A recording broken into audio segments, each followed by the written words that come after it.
Thank you for joining Wars of the Rosies as we continue with part 25 of Frank C. Higgins, The Beginning of Masonry. Whom does the candidate represent? Within the simple and easily formulated problem asked in the heading is contained the sublimest of all secrets, which various of the higher degrees have sought to answer, each in its own way. It involves the intimate application of all the symbolic degrees to the initiate himself, without which they are empty as air. In all the ancient mysteries, a character was assumed by the candidate, and as the candidates were many and the character depicted always the same, it must have represented something essentially common to all alike. Furthermore, the precise similarity of the experiences of which each individual candidate was subjected argued the identical lesson in all cases. Examination of all available detail, especially the sacred writings of many races, confirms us in the conviction that this universal character was but an allegorical representation of the ego or self, engaged in the warfare of which it has been said that the victor is greater than he who taketh a city, and emerging a conqueror in the very instance of apparent defeat. We receive our earliest concrete presentation of such a character in the celebrated document known as the Egyptian Book of the Dead, the Bible of the builders of the pyramids, fragments of which are found wrapped in the cloths of almost every mummy. The Trial of the Dead. The Book of the Dead presents the wanderings of a departed soul through the underworld to the council of the gods, who were to listen to its accusers, give heed to its defenders, and finally weigh its accumulated good deeds in the scale against the feather symbol of truth.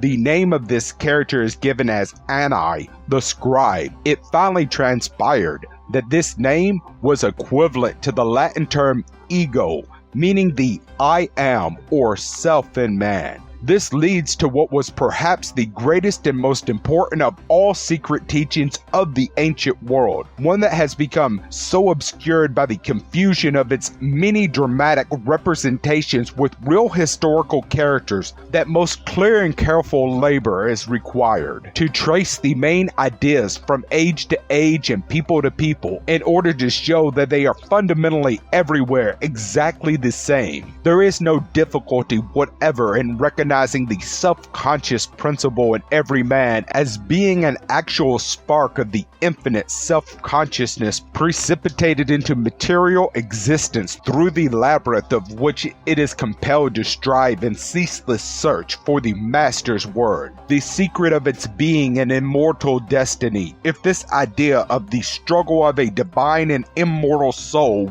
weighed down with the burden of matter and assailed at every turn by foes that symbolize the continual transformations of matter from life to death and death to life, be taken as the vital principle of every drama of regeneration, from the Book of the Dead to John Bunyan's Pilgrim's Progress. We too shall have progressed a long way upon the road to understanding, that of Freemasonry, the beautiful star that is the chief emblem of the Royal Arch degrees.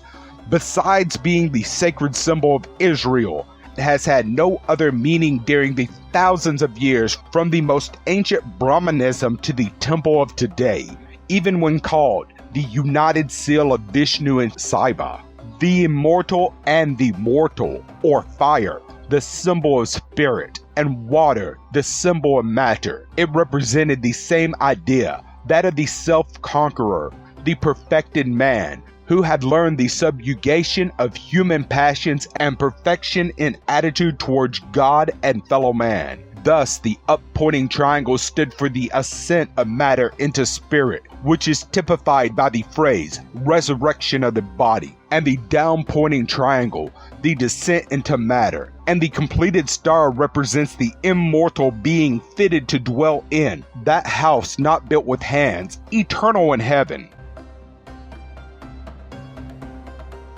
Thank you for watching, and please don't forget to share, like, subscribe, and comment. And if you can, please consider donating to Wars of the Rosies. Links to PayPal and Patreon are in the description. Thank you so very much.